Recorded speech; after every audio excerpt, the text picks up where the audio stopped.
Hello there, I'm Carolyn Rosenblatt, RN and attorney at aginginvestor.com.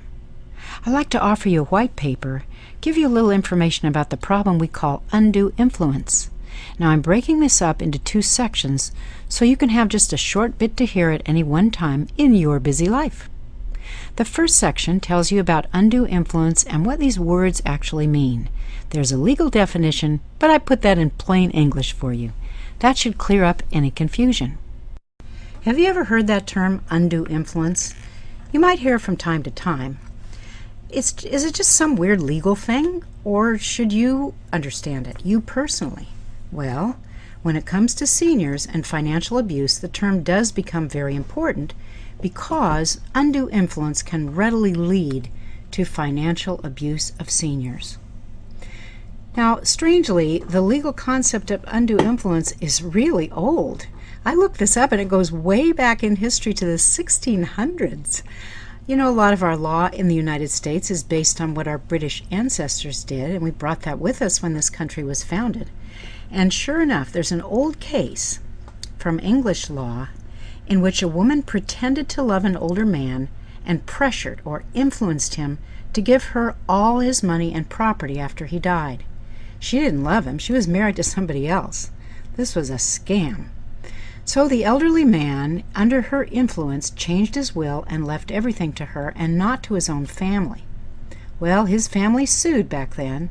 She lost, and they ended up getting the estate he would have left to them if he hadn't been under the influence of this woman.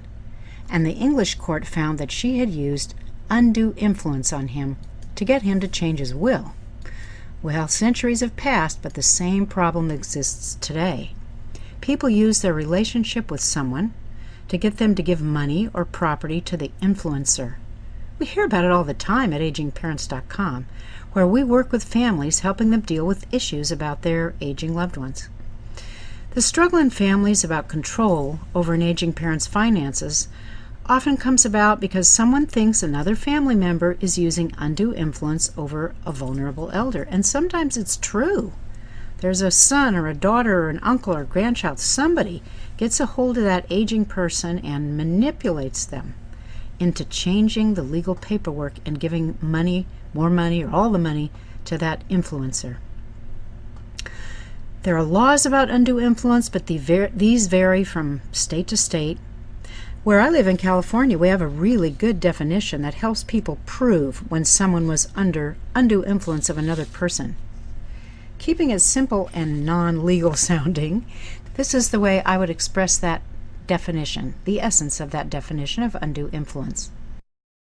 Undue influence is excessive persuasion that causes another person to act or refrain from acting by overcoming that person's free will and results in something that isn't in the influenced person's best interests. So that's the definition.